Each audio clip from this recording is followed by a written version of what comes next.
ao primeiro webinário Chão da Quadra. Muito obrigada, Finádio. Eu que estou muito feliz, né, com esse momento, muito feliz. Nós aqui agradecemos, professora. E para a gente não prolongar na prosa, aí deixamos essa prosa para um outro momento. Fale para a gente quem que é a professora Luciana e pode dar sequência à sua apresentação na sequência. Seja bem-vinda. Tá, ok. Eu vou carregar aqui a apresentação para vocês.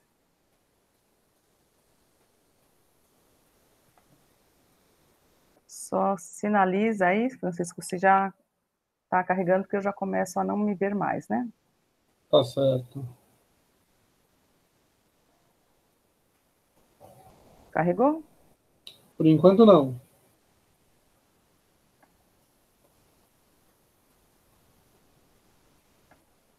Agora? Carregou? Vamos aguardar.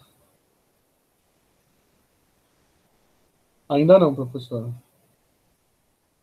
Apresentar agora, tela inteira. Uhum. Daí, se não aparecer, aparece uma telinha, você clica nela. Não, eu vou fazer de novo. Tá. Vamos lá. A gente faz o teste, né, mas...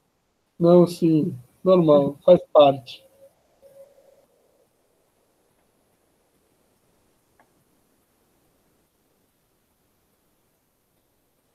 Agora está indo. Aí. Apareceu? Apareceu. Só falta pôr a sua apresentação. Isso. E daí põe para apresentar. Apareceu agora a tela toda? Apareceu, agora tá. Perfeito. Então tá. Então vamos lá. Só fecha aqui, ó, localizar, por favor.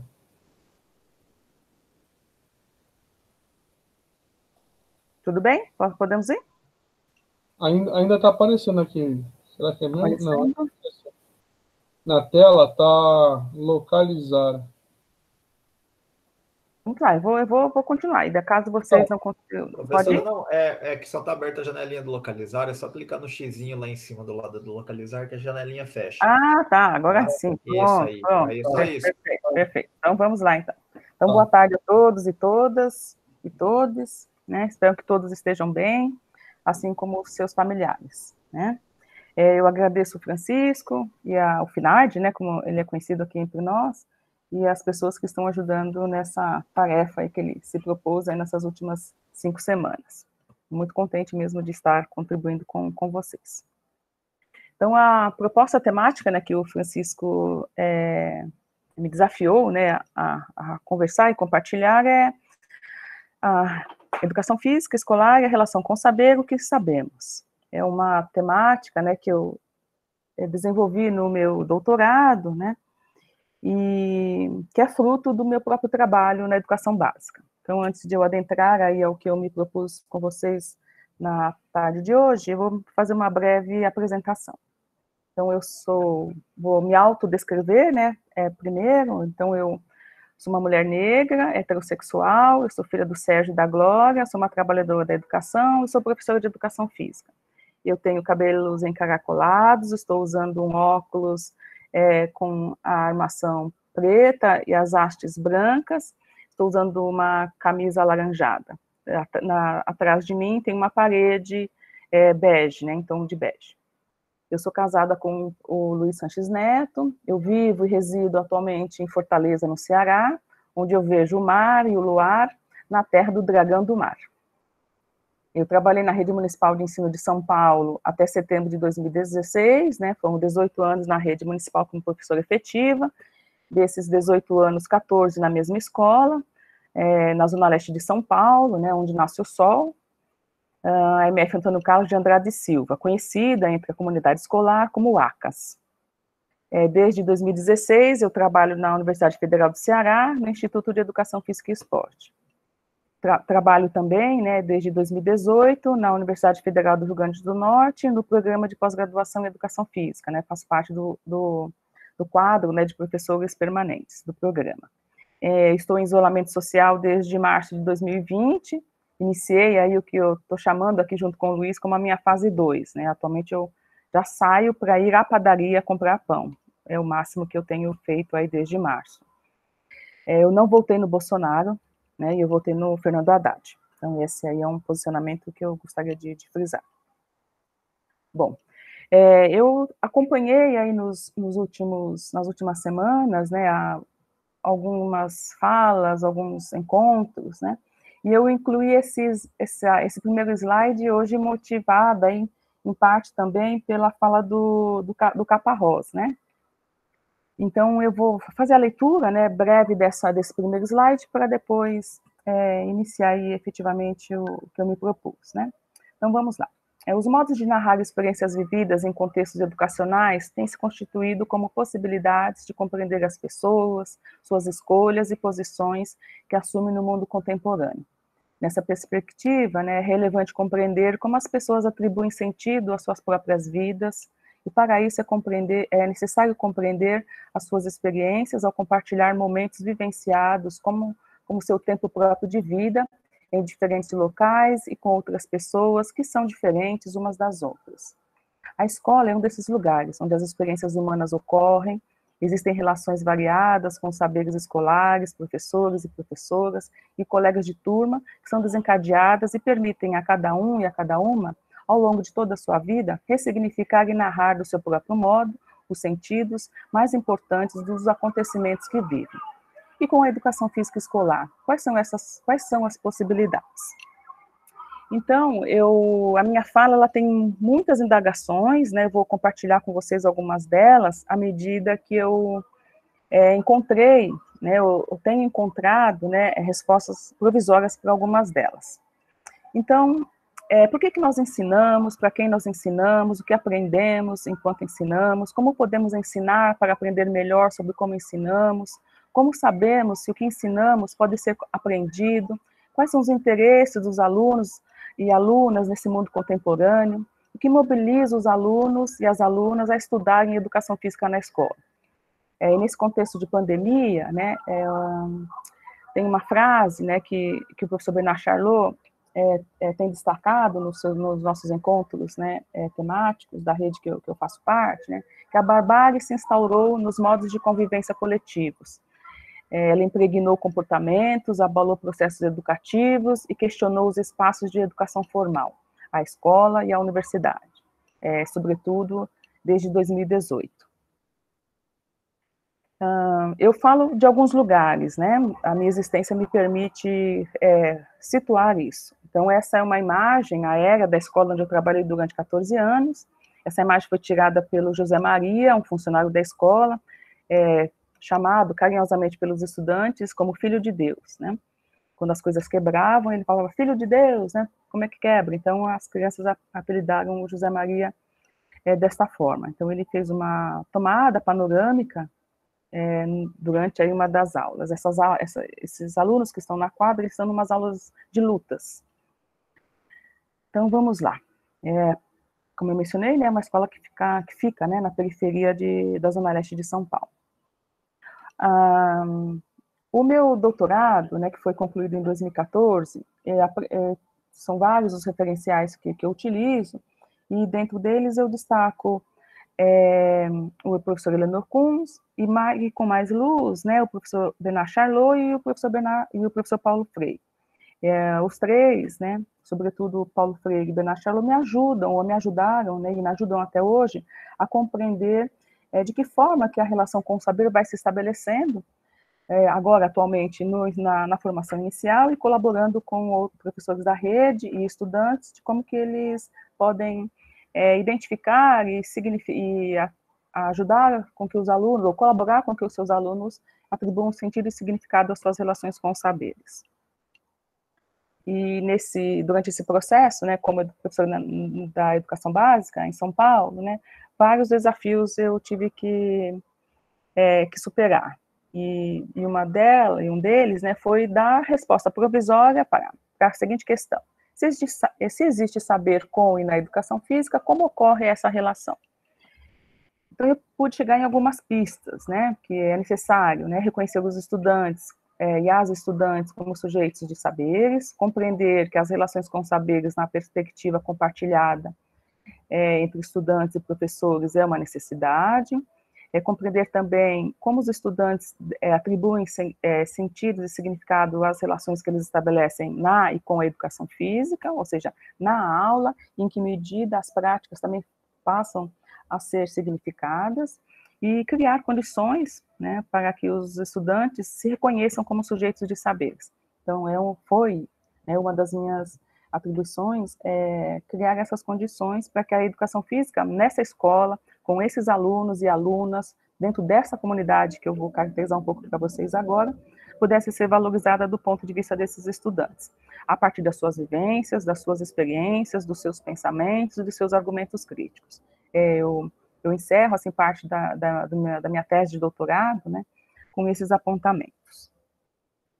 E uma das condições criadas, né, durante esse percurso, que foi um percurso que eu vou situar, um percurso de 4 anos, com 7 turmas, do 6º ao 9º ano. Então, esses alunos, eles foram meus no 6º ano e concluíram, né, o ensino fundamental 2 no 9º ano comigo. Então, não foi projeto, não foram situações com grupos específicos de alunos, não foi um projeto com os alunos comportados ou mais comportados, eu não identifiquei atividades que eram vivenciadas por esses alunos no intervalo, para que eu pudesse significá-las em momentos específicos e oportunos para mim, não, foram durante aulas, né? Então, foram aulas de educação física com 7 turmas durante 4 anos.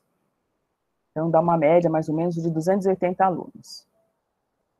E essa estratégia que eu vou apresentar e discutir com vocês, alguns palestrantes já acenaram para isso, né? Então, eu me dei o direito de apresentar para vocês, porque ela tem uma outra lógica, né? Como eu disse, não eram grupos específicos, eram aulas com essa quantidade de turmas e essa quantidade de alunos, durante 4 anos.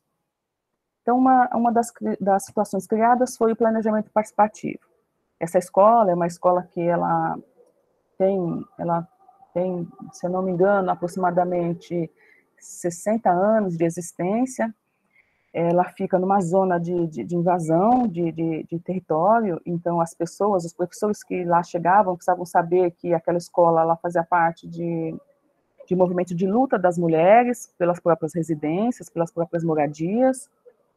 Então, nós não podíamos não saber da história dessa escola, né? E o planejamento participativo, ele era uma estratégia utilizada na escola como um todo, e eu fiz alguns destaques, né, durante as aulas, durante esse período de 4 anos, para poder qualificar melhor as experiências desses alunos nessa unidade escolar. E aí tem um destaque de uma fala de uma aluna, né, que é a Lorena. Hoje a Lorena é uma psicóloga formada, e a Lorena diz que o planejamento participativo, na perspectiva dela, foi a possibilidade que ela teve de tomar posse da aula, decidir junto, algo que, para ela, ficou encarnado, né, faz parte da existência dela, do ser, e não do ter. E à esquerda vocês conseguem visualizar a Lorena, com 11 anos, numa situação de aula, né? A aula era hip hop. E o planejamento participativo, enquanto uma estratégia, ela permite um posicionamento político e pedagógico, tanto dos professores, né, no caso, aqui quem está narrando, que sou eu, né, a professora, e permite uma abertura para o diálogo com os alunos, um diálogo intencional, o reconhecimento dos saberes desses alunos e também o reconhecimento deles dos meus saberes, uma ressignificação dos próprios percursos, né, tanto os do ensino quanto das aprendizagens. Quando nós sentíamos necessidades, fazíamos paradas para avaliar esses caminhos percorridos e retomávamos aí outros caminhos se fossem necessários. Aí é uma imagem, todas essas imagens que vocês vão ver, essas imagens elas estão autorizadas, elas fazem parte aí do relatório do doutorado e também do banco de imagens da escola.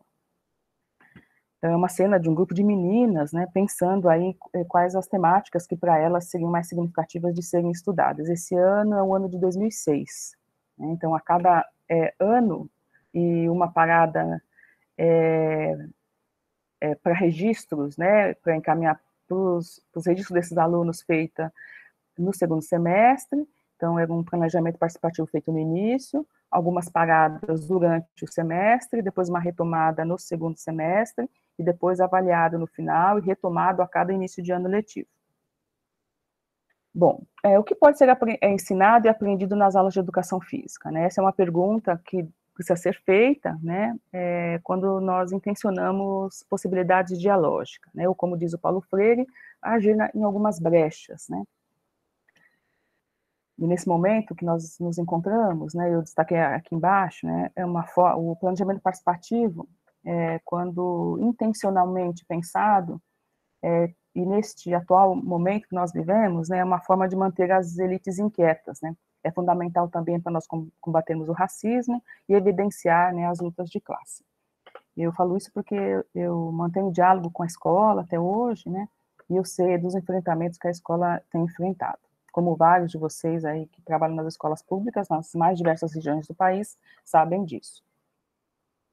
Bom, aqui são algumas imagens dos espaços, das aulas, das temáticas que os alunos escolheram estudar, então esses são só os temas, houve um aprofundamento nos estudos. Essa palavra estudos, ou estudar, fazia parte do cotidiano das aulas dos alunos, então vocês conseguem, depois se vocês quiserem tirar print das telas, não tem problema algum, mas são espaços que se tornaram espaços educativos, né? À esquerda, no canto superior esquerdo, é um campo de futebol, que os alunos apontavam no planejamento participativo os locais onde as temáticas podiam ser desenvolvidas, onde eles pudessem aprender, e a cada final de percurso, e reinício de um outro percurso, os alunos, eu apresentava as possibilidades, né, a partir daquilo que eu e eles e elas identificávamos que era pertinente, e os locais que nós poderíamos fazer algumas vivências. Então, os alunos, em determinado ano, eles puderam passar por diferentes possibilidades temáticas para estudar.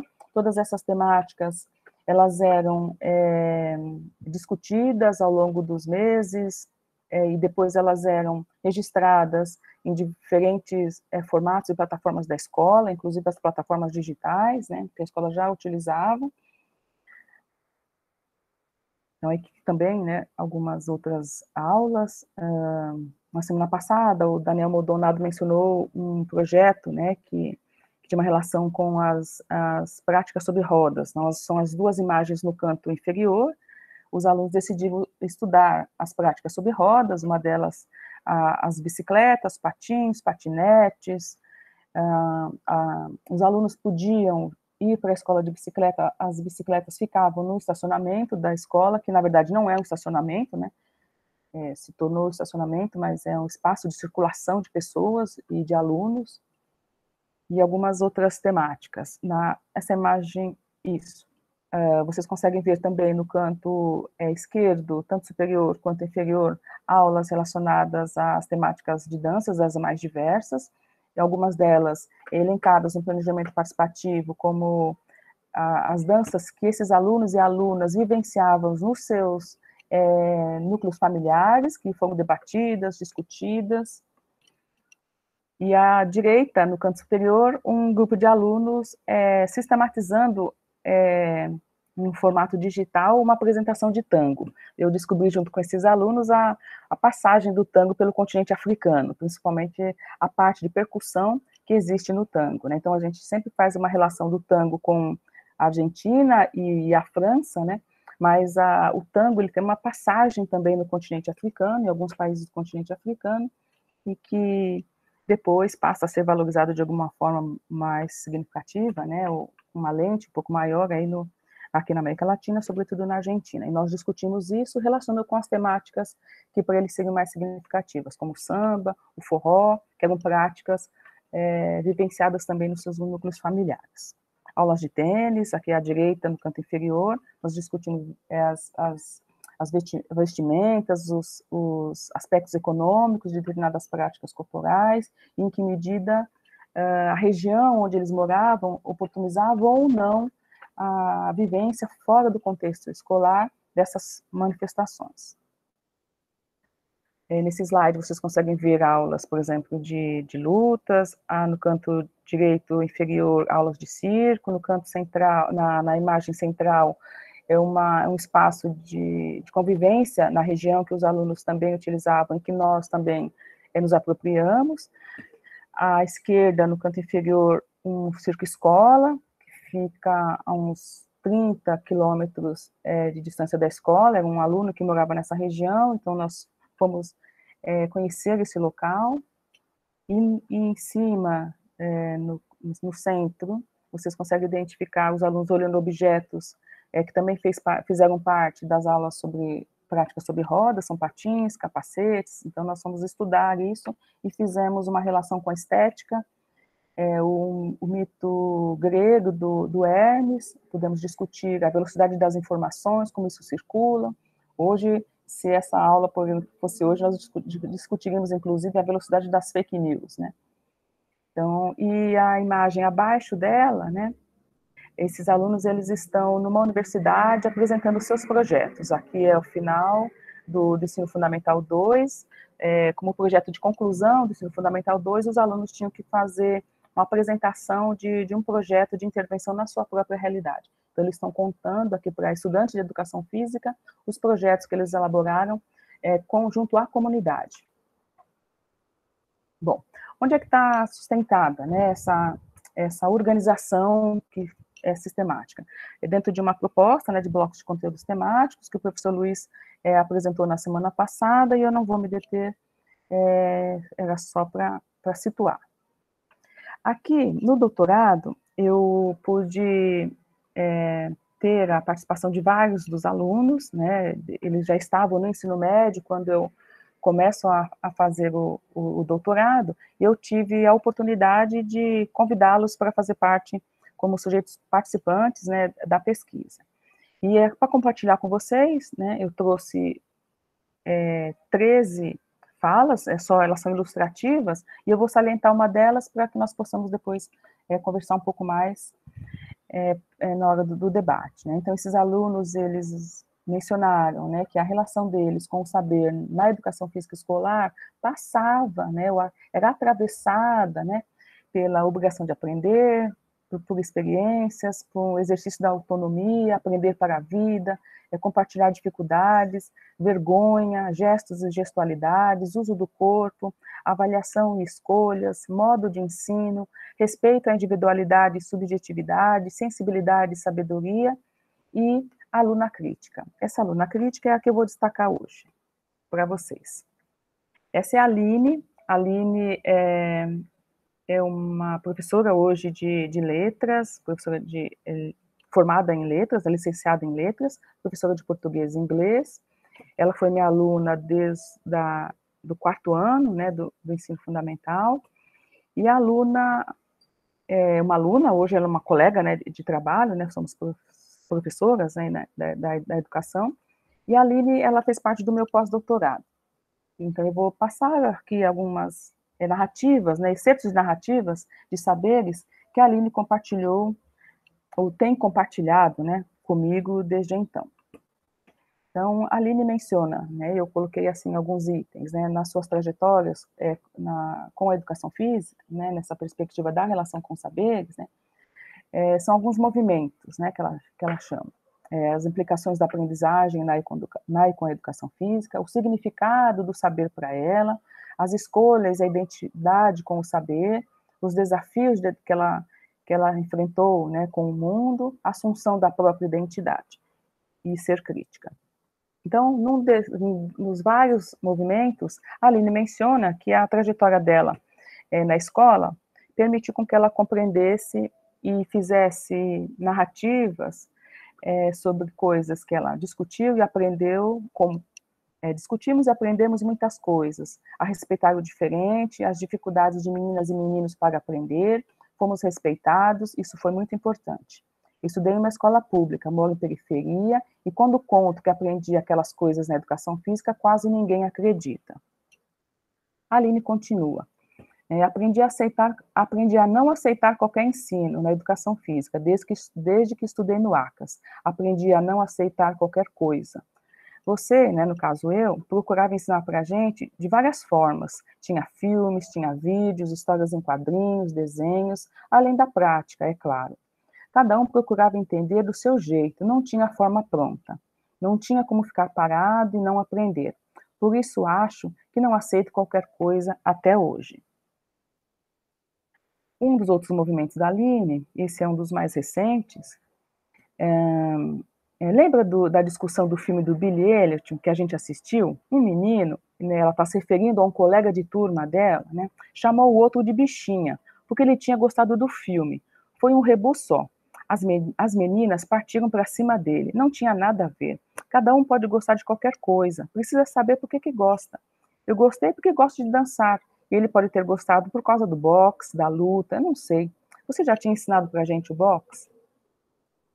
Então, essa perspectiva, né, ou essas perspectivas de leitura de mundo, na lógica, né, de relações com o saber da Aline, me permite, né, em síntese, né, fazer com que compreender, né, que esses estudantes ou aquelas estudantes puderam se corresponsabilizar com a própria aprendizagem, puderam, em vários momentos, fazer uma autocrítica, foram protagonistas e autores das suas próprias experiências e puderam fazer inferência aos seus modos e razões de agir ao aprender e ao ensinar. Eu, enquanto professora, né, pude sistematizar o meu trabalho, né, a partir dos indícios, expectativas e desejos desses estudantes, revelei a complexidade no trato pedagógico intencional de ensinar educação física na escola, de ensinar e pesquisar a partir do meu próprio trabalho, aprender enquanto ensinava sobre como os estudantes aprendiam. E caminhando, né, já para as considerações aí finais, né, mesmo que provisórias, né, é necessário que eu situe também, né, que o meu olhar enquanto professora pesquisadora em educação física, neste processo, né, de ensinar e aprender, me permite compreender que esses alunos, eles estabelecem relações com saberes condicionados por vários fatores, influenciados por vários fatores, né? Essas relações que esses alunos estabelecem não são necessariamente as que nós, professores e professoras, estabelecemos, e muito menos aquilo que é expresso em determinados currículos. Não basta também as nossas intencionalidades pedagógicas e do currículo, né? Elas nem sempre andam aí de par e passo com o que os alunos experienciam e com aquilo que eles atribuem como significativo para as suas experiências ou para as significações que eles constroem. O professor Mauro Betti também gosta de colocar luz, né, nessa afirmação que nós apontamos, e eu entendo, né, uma das minhas assunções, né, é que o verdadeiro empoderamento, né, desses alunos, dessas alunas, está no que aprende, e para saber o que eles aprendem, é preciso ouvi-los, né, ouvi-los e ouvi-las, e não dar somente voz. Então, nessa direção, né, esses percursos, né, de diferentes movimentos realizados por esses alunos, que eu exemplifiquei na perspectiva do movimento da Aline, trouxe à tona as experiências desses sujeitos, né, que puderam elencar as suas relações com os saberes. Eu pude compreender, né, a necessidade de compartilhar num processo educacional escolar de diferentes situações para que os alunos pudessem se mobilizar enquanto sujeitos, né? Eu não trabalhei na perspectiva da motivação, que é algo externo, né? E sim no conceito de mobilização, onde o aluno, né, que é um conceito que o professor Bernard Charlot traz na teoria da relação com o saber, e o Paulo Freire também, de alguma forma, também traz isso, né, que é necessário que o próprio aluno reconheça-se enquanto sujeito de saberes e que ele precisa se assumir enquanto tal. Nesse percurso, nós podemos interpretar, né, as diferentes experiências com esses sujeitos. Eu não posso saber da experiência do outro sem que o outro e a outra me fale, né, a partir das suas argumentações, e identificar como que o diálogo, né, ele precisa ser fomentado para que os alunos possam expressar as formas, né, os seus pensamentos e os seus argumentos de forma crítica. E para a nossa reflexão, né, eu tenho essa imagem, é a imagem da minha última aula na Prefeitura de São Paulo. Foram situações que os alunos organizaram, né, que nós organizamos com o Parkour, e essa situação ela foi oferecida para todos os níveis, todos os anos, né, desde o primeiro ano até o 9º ano. Então foi um dia onde os alunos puderam, de forma dialógica, compartilhada, experienciar diferentes situações na escola como um todo, e uma delas, né, a que ficou como de responsabilidade minha e de um grupo de estudantes, foi o parkour, né? Então, para reflexão, eu trouxe aí algumas palavras, né, que me são muito caras, né? É a questão do diálogo, do pertencimento, da ocupação, de tomar posse, de transgredir, resistir, invadir e insurgir-se. E de uma maneira intencional, precisamos pensar nisso para identificar que tipo de relações os alunos, junto com os professores, estabelecem no percurso educativo com a educação física. E para encerrar, né, eu chamo a atenção urgente para a educação física repensar e retomar numa perspectiva coletiva, a perspectiva de um projeto político-pedagógico onde cada escola possa se reunir e explicitar os seus posicionamentos e orientar as suas intencionalidades na elaboração dos planejamentos, dos interesses e dos desejos dos alunos e das alunas. Este é um trabalho que foi elaborado aqui recentemente na universidade, né? Então eu trouxe aí essa passagem, um trabalho de um grupo de estudantes que fizeram parte aqui da residência pedagógica e que tem discutido a importância e a pertinência política e pedagógica do planejamento participativo.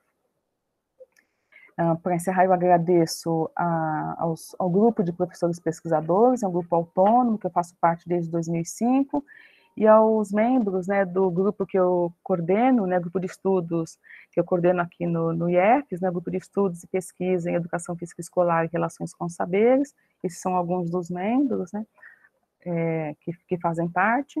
Duas delas são minhas alunas lá no programa de educação física da UFRN. Esta é uma imagem da rede de pesquisa sobre relações com saber, ou relação com saber, que é coordenada pelo professor Bernard Charlot. Aí tem vários palestrantes que falaram aqui hoje, durante essas 5 semanas, que também fazem parte, como o professor Marcos Sô e o professor Mauro Betti. E aproveitar que o Francisco também me deu a oportunidade de fazer a divulgação e a propaganda de um livro que ele já está organizado, fechado, provavelmente já estará disponível no site da CRV.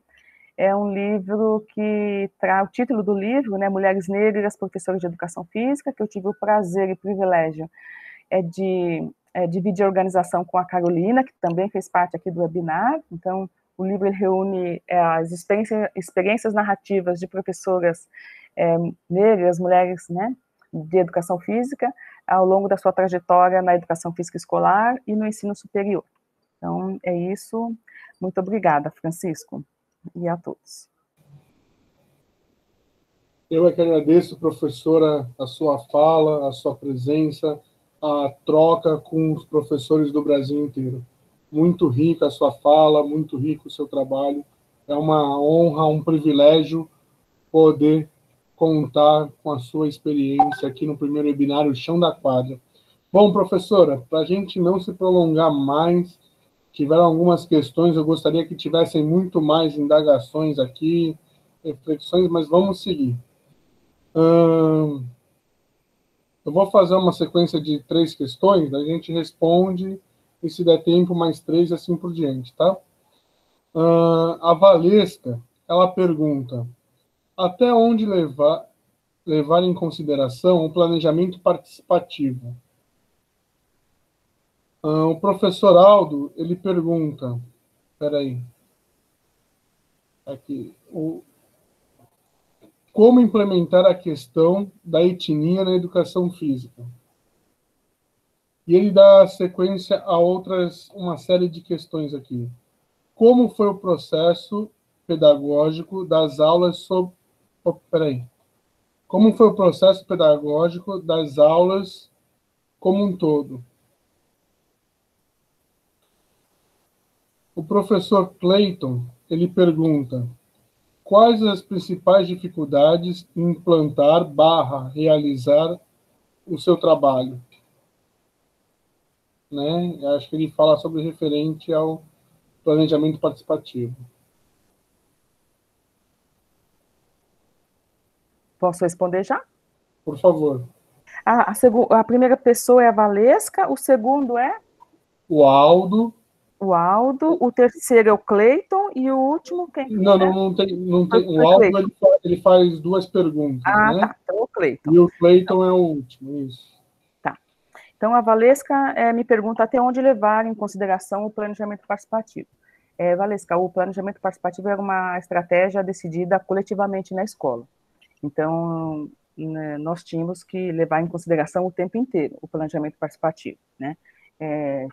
A escola, ela tem, né, um engajamento político na região muito forte, muito forte. Como eu disse no início da minha fala, né, a escola está dentro de uma zona de ocupação mesmo. Nos anos 80, finalzinho dos anos 70, início dos anos 80, existem muitas lideranças comunitárias na região, e o governo do estado, ele queria desapropriar retirar as pessoas, como era uma região de invasão, queria retirar as famílias de lá para construir apartamentos, né? E o que as mulheres fizeram?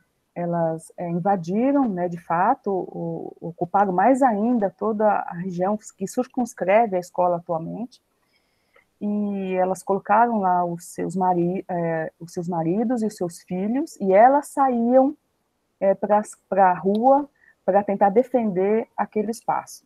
E nessa negociação pelo espaço, as escrituras normalmente saíam para os maridos, né, em nome dos maridos, e elas lutaram para que as escrituras das casas saíssem em nome delas, das mulheres, porque tinham vários indícios que os homens largavam as mulheres, e elas não tinham casa, ficavam abandonadas, né, muitas não trabalhavam, então elas ficavam abandonadas, e em função disso, esse movimento de lutas, né, da região é muito forte, muito significativo. Então, posto isso, né, a escola, quando eu comecei a trabalhar nessa escola, que foi um desejo também, o ingresso na prefeitura, numa outra escola, e quando eu ouvi as pessoas falarem do Antônio Carlos, parece que todas as pessoas ficavam mudas, querendo ouvir as experiências dessa escola. Tamanho era o engajamento na região.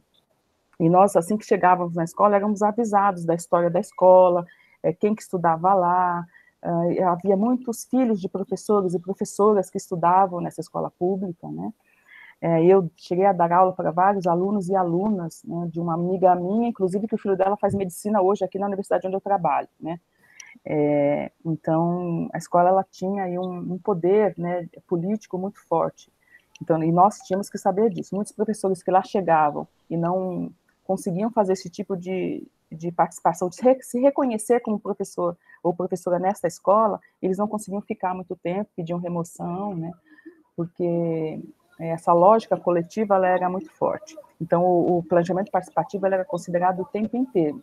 Inclusive, em 2004, né, na transição de um governo para outro, nós tivemos que enfrentar, por exemplo, de que forma que nós íamos organizar as nossas ações a partir dos documentos referenciais lá do governo Kassab, né, que tinha uma orientação aí dentro do currículo cultural, dentro daquilo que nós acreditávamos que fosse pertinente, tanto na educação física quanto nas outras áreas. Nós tínhamos que discutir coletivamente esses apontamentos. Então, nós fizemos várias críticas, né, a esse processo aqui que passou também, desde o governo Pita, Maluf, nós temos aí tentativas, né, de desqualificar o trabalho de quem está na escola há um certo tempo. Então, é levado em consideração o tempo inteiro, né? O Aldo pergunta, como implementar a questão da etnia na escola, na educação física? Aldo, como eu disse, né, a escola, nós tínhamos vários, além das aulas, os alunos no contraturno podiam ficar em outros projetos, né, que eram realizados na escola. E tinha um grande projeto, que era um projeto de discussões étnico-raciais, que nós podíamos participar se quiséssemos, mas que ele tinha um vínculo com o projeto político-pedagógico da escola. E nós identificamos, os alunos, quando faziam a matrícula, eles já tinham que identificar as suas características, e era só entrar na escola, você conseguir identificar que a escola tinha quase que a sua totalidade de alunos e alunas negras, né? Então, nas discussões, né, do planejamento participativo, quando eu perguntava, né, a cada início de ano, o que nós íamos estudar, esses alunos apontavam, e eles não podiam, por exemplo, apontar, eu quero estudar capoeira, né? Tinha que ser o que da capoeira, quando, quais seriam os textos, sugestões de textos, se tinha a possibilidade de trazer obra de arte, alguém conhecido na região. Eu, como me apresentei para vocês, como mulher negra, né, e isso aí nós tínhamos que fazer o tempo inteiro, então os alunos se reconheciam, né, como pertencentes naquele local, Nós tínhamos também muitos alunos que eram evangélicos, então nós tínhamos aí alguns desafios a enfrentar diante de algumas temáticas que nós tínhamos que discutir. Então, no momento da matrícula, a criança já sabia, os pais, né, os responsáveis pelos alunos e alunas, já sabiam que algumas temáticas iam ser discutidas. Então, alguns alunos, eles, por orientação, né, às vezes da família, eles não iam em algumas aulas, esse era um dos desafios. Eu cheguei a receber um bilhete uma vez, Cleiton e Aldo, né, de uma mãe. Eu ia iniciar aulas de capoeira, e daí nós estávamos preparando a orquestra, né, da capoeira, né, com os berimbaus, os atabaques, né, e os outros componentes que compõem aí a orquestra da capoeira, e uma aluna chega em aula com um bilhete, e eu abri o bilhete e estava escrito assim: professora, não mexa com quem está quieto. E daí eu perguntei para a aluna o que significava aquele bilhete, ela me ensinou, foi a minha avó que mandou te entregar, né? E eu disse para ela, e o que significa isso? Né? Ela falou assim, não, é porque eu não posso fazer parte da sua aula. Né? Eu falei, mas por quê? O que vai acontecer? Ah, minha avó disse aí o que vai acontecer, que é para eu não mexer com quem estava quieto. E eu falei, tudo bem, né? Então eu vou lá para a quadra, vou iniciar a discussão com os alunos, e se eu precisar dos instrumentos, eu venho aqui. E ela ficou sentada. E eu sempre tive a escola tem um amplo espaço, né? E ela ficou no que nós chamamos a sala do espelho, é uma sala muito grande com espelho, né, numa das paredes. E ela ficou sentada no lado oposto e eu conseguia visualizar ela da quadra, conseguia visualizar ela pelo espelho. E eu intencionalmente me coloquei numa posição que eu falava com a turma e conseguia visualizá-la no espelho. E de lá eu consegui visualizar, ela batia o São Bento pequeno no atabaque. E daí eu peguei e falei para os alunos, vamos lá para a sala do espelho. Daí chegamos lá, ela se assustou, né, mas eu falei, nós vamos fazer aula aqui. Ela falou assim, mas por quê? Não, porque aqui a gente vai verificar quais são as possibilidades, né, a gente explorar aí os instrumentos da orquestra. E daí foi onde ela mencionou assim, olha, eu vou participar da aula. Depois eu assumo e falo na minha casa, para minha avó, né, que isso é aula. Né? E daí um aluno virou para ela e falou assim, você pode convidar a sua avó para participar das nossas aulas também. Né? Então, esses, assim, foi um exemplo, né, de alguns desafios enfrentados, né, nesse percurso. Então, eu tentei relacionar tanto a resposta para o Aldo, né, quanto a resposta para o Cleiton. Né? Os desafios foram inúmeros, muito grandes, muito grandes. E, assim, eu dividi, assim, todas as aulas, né, a elaboração das aulas durante vários anos, né, com muitos estagiários. Eu recebia muitos estagiários. Como eu trabalhei na escola e, ao mesmo tempo, trabalhava nas instituições particulares aí de ensino superior, então eu recebia, e até colegas de outras universidades ali no entorno, né, eles encaminhavam os estagiários para a escola, para fazer estágio lá. Então, eu tive também a grata presença, né, de vários estagiários que puderam compartilhar comigo experiências, assim, das mais diversas nesse percurso. E esses agradecimentos a essas pessoas, eles constam também da minha tese. Alguns são meus amigos, até hoje me ligam, mandam e-mail, perguntando e pedindo aí dicas, né? Então, isso é um processo muito bacana. Excelente, professora. Obrigado por responder as questões. E aqui vamos dar sequência. O professor Yuri e a professora Rosana fazem perguntas semelhantes, né? Mas eu vou fazer a pergunta de um e vai contemplar a pergunta do outro. Quais seriam os primeiros passos de um professor que deseja iniciar eu já fiz essa questão, não fiz? Não. É parecida com a do Cleiton aqui. Bom, a professora Rosana, ela pergunta, como você deu início ao planejamento participativo e quais foram as dificuldades? A professora Di, ela pergunta, teve relutância dos alunos em realizar outras práticas corporais, como o circo, a dança de salão? E a Vanessa, ela faz um questionamento. Como foi feita a avaliação, né? Como que você atribuiu essa nota? E para os alunos que não respondiam ao formulário. Então, como que você avaliou? Como você deu uma nota e como você reagiu aos alunos que não respondiam aos formulários? Essa é a professora Vanessa. Posso responder já? Por favor. Então, vamos lá. Ah, eu esqueci, Mauro, me desculpe, hein? O meu doutorado foi orientado pelo Mauro Betti, tá? Foi assim, um privilégio, sabe? Ter sido aluna do Mauro na graduação, aluna no mestrado, colega do Mauro até hoje, e desse deslize, esqueci, Mauro, me perdoe, né? Então, vamos lá. A Rosana Yuri, né? Como deu início, né? Como eu mencionei, é o início todo ano letivo, né? Vou situar um pouquinho. Eu acabei o mestrado em 2005, e daí eu retorno para a sala de aula, né? E daí eu pego um finalzinho de 2004.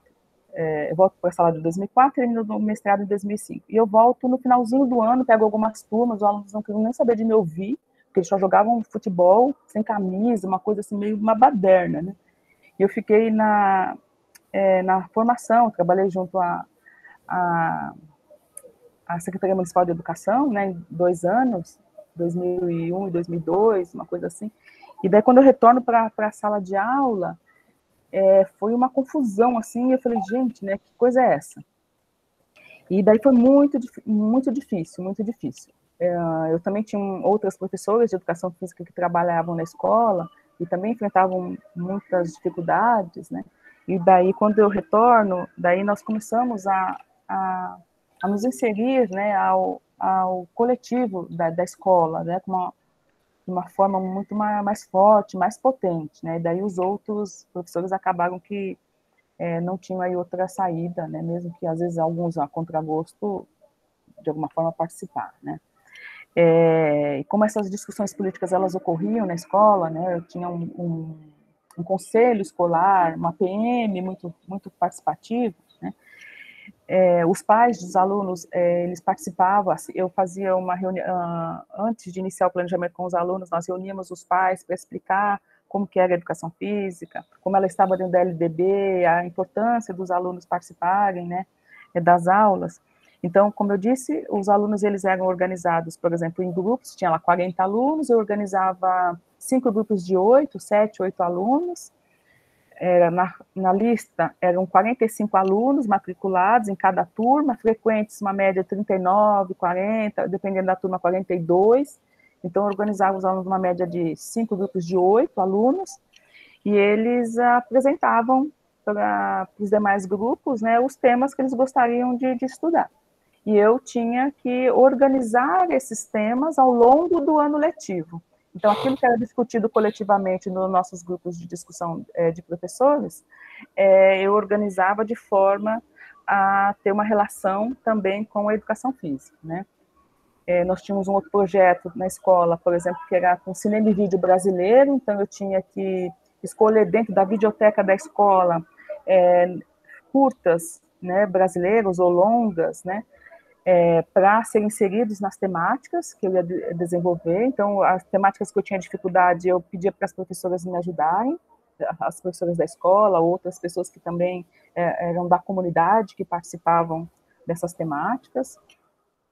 E a Rosana também pergunta com relação à relutância do circo e da dança de salão. Né, eu vou dizer que com relação ao circo, não, porque o circo foi uma temática que eles propuseram, porque um dos alunos, ele morava, como eu disse, a 30 quilômetros da escola.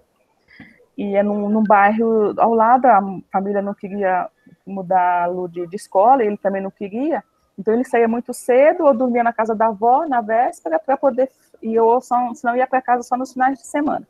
E onde ele morava, hoje fica perto de uma ETEC, né, também fruto de luta da região, porque o local onde é uma ETEC, ó, para vocês verem como a escola tem que ser um local de conhecimento e não de acolhimento de jovens, né, como fazem aí com com instituições que os alunos vão passar por medidas socioeducativas, por exemplo. Mas a escola, CEITEC, que fica perto da casa onde esse menino morava, ia ser construído um presídio, né? Então, foi a população que lutou na região para que aquilo fosse construído uma ETEC, né? Então, repercute também na região, todas as regiões ali no entorno. E o circo, havia um circo-escola, onde esse menino morava. E quando ele foi discutir o planejamento, ele falou, não, eu quero aula de circo aí, né? Essa professora quer propor, então eu quero ver se ela tem bala na agulha, que nem falou o Mauro Betti. E daí nós fizemos algumas discussões sobre o circo, né? Sobre os objetos que eram utilizados no circo, e foi um ano que o Circo du Soleil estava no Brasil, em São Paulo, então nós pudemos também fazer algumas amarrações, discutimos os valores dos ingressos, quantos poderiam ir, né, como que os bancos financiavam, né, inclusive a própria prefeitura, a vinda dessas companhias, né, privadas, né, para levar o dinheiro público, enfim. E daí nós temos contato com o Circo Escola, e durante o mês de novembro, uma vez por semana, saiu uma turma para ir a esse Circo Escola. Então, eles chegavam lá já com várias discussões. E o dinheiro, né, para fazer com que nós fôssemos de transporte, uma parte saiu da PM, e outra parte nós fizemos, cada turma, né, tinha um vidro, e eram feitos de doações. Então, os alunos colocavam lá 50 centavos, que era para a gente pagar o transporte, para levar os alunos, e tinham que ir todos. Então, eles não aceitavam que não fosse, alguns faltavam, a gente sabe disso, mas a ideia é que fossem todos os alunos. Então, nós tivemos nessas idas semanais, né, uma turma ia por semana, uma média de 80% das turmas. Então, cada situação que eles viviam lá no Circo Escola era uma temática diferente. Então, uns vivenciaram o trapézio, a lira, experiências de funambulismo, e isso foi uma experiência trazida por uma temática, né, trazida por um dos alunos.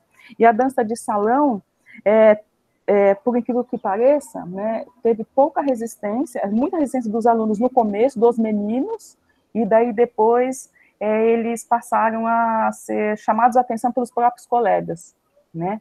E um deles mencionou assim, quando nós estamos jogando futebol na rua, você passa a mão no meu corpo e eu não reclamo, né? Agora aqui, que nós vamos dançar juntos, né? Eu sou seu colega na rua, né? Então, qual é o problema de eu pôr a mão, colocar a mão no seu corpo na hora que nós vamos dançar?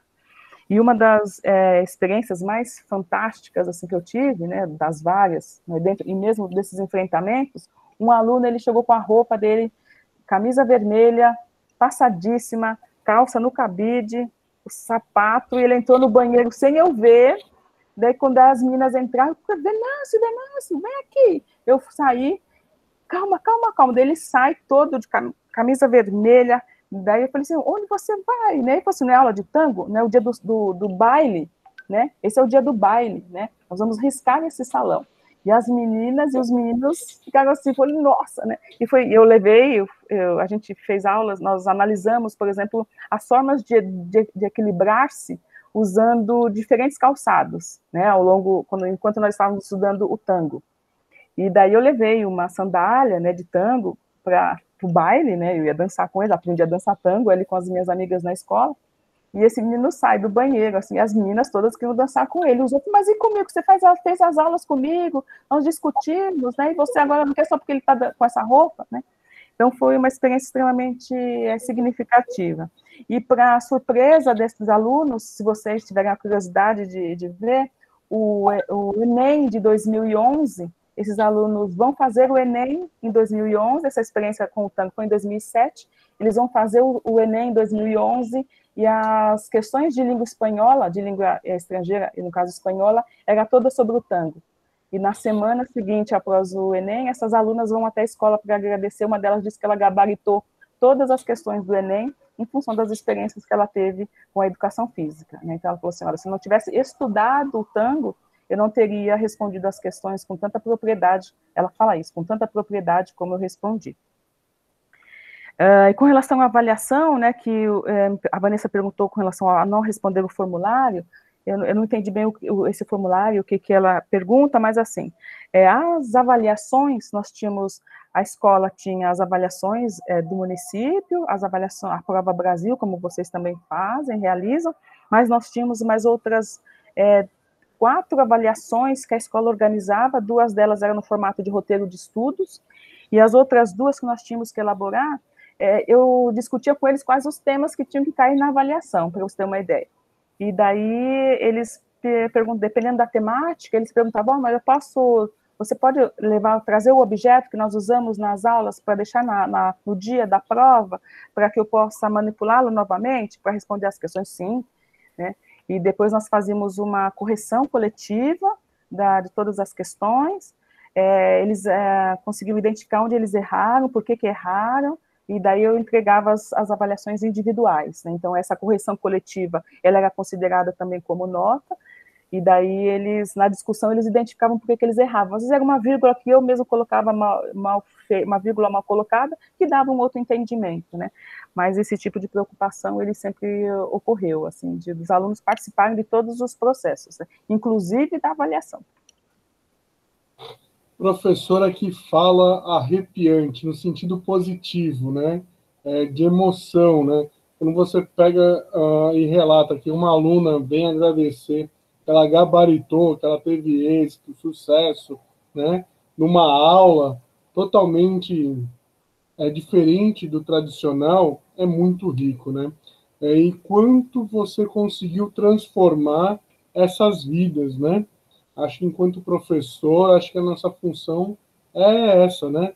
De poder fazer com que o aluno receba informações, mas que troque informações também. Seja esse aluno mais crítico, mais reflexivo. Que fala maravilhosa. Muitíssimo obrigado. Mas eu quero fazer para você a última pergunta, e daí nós vamos para considerações finais. É a pergunta do milhão. Não tem como deixar de fazer a pergunta do milhão.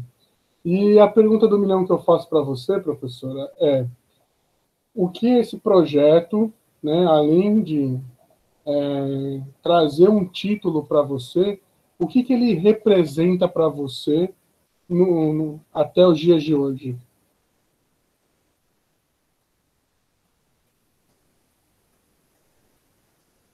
Francisco, você pode repetir? Travou para mim o seu áudio. Pode repetir a pergunta? Tá, claro. Por favor. Professora, nos dias de hoje, é a pergunta do milhão, né?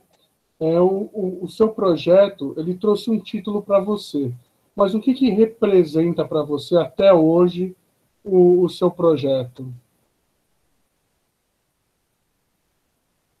Olha, eu tenho os alunos, né, eles hoje são adultos, né, a maioria não, todos são adultos, né, nós temos um grupo no Facebook, um grupo fechado, né, desde 2010, né, então nós compartilhamos ainda algumas experiências, né, trocas, né, de experiências.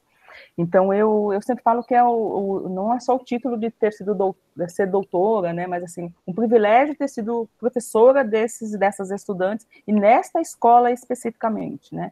Então, é um privilégio estar viva e compartilhar a minha vida, ou parte da minha vida, com esses estudantes durante esse período, e poder me posicionar politicamente e pedagogicamente nesses enfrentamentos, principalmente hoje, aí nessa lógica, né, de desmanche, né, da escola pública, ou tudo que é público e tudo que é gratuito. Professora, você me fez arrepiar aqui, ó, de emoção. Pô, que bacana. Fico muito honrado, muito feliz por essa fala. Não tenho... Falta palavras agora. Gratidão. E, professora, deixa as palavras finais de encerramento, e muito obrigado por abrilhantar o primeiro webinário Chão da Quadra. Muito honrado em tê-la aqui. Bom, então, Francisco, eu vou te falar do sorteio do livro que você me cobrou ontem à noite, né? Então, o meu último slide, né, que tem o livro, que eu espero que a CRV coloque aí no site nos próximos dias. Então, o Francisco vai sortear um livro, depois ele vai me mandar o nome da pessoa, o endereço, ou eu posso mandar para ele, e daí ele encaminha o livro. Então, Francisco, você tem aí o livro garantido para o sorteio. E do mais, eu só quero agradecer aí o convite, né? Eu pude acompanhar, você foi não gosto da palavra herói, né, mas você foi aí muito perspicaz aí no que você se colocou, né, para fazer, e corajoso, né, corajoso mesmo. Eu espero que você reúna forças aí e coragem para fazer o próximo, né. Você sabe que nós temos algumas divergências com relação ao tema aí, mas isso a gente conversa em outro momento, né. Mas é muito importante isso que você está fazendo, é muito importante mesmo, muito importante colocar as pessoas para dialogar, aquelas que querem dialogar de verdade, né, porque algumas têm aqui, elas vêm aqui, falam que querem dialogar, mas depois sai falando mal aí nas redes sociais, né.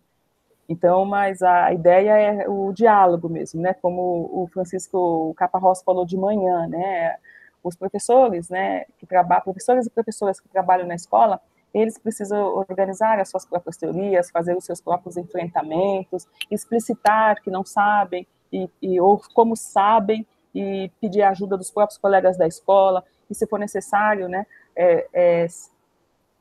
ir na direção, ou cobrar a universidade para que a universidade colabore, ou outros grupos, ou que os próprios professores e professores de educação física do Brasil organizem os seus próprios grupos, né, e também não fiquem presos ou à mercê, ou reféns de grupos de pesquisa, né, nós na universidade temos algumas funções, né, e tem os grupos de pesquisa, mas os próprios professores e professoras no Brasil precisam fazer os seus próprios grupos para estudarem, são as suas dificuldades, aí vários colegas falaram sobre isso, é importante que isso seja fomentado, né, para que nós não tenhamos, né, e vocês não tenham as suas práticas formatadas, né.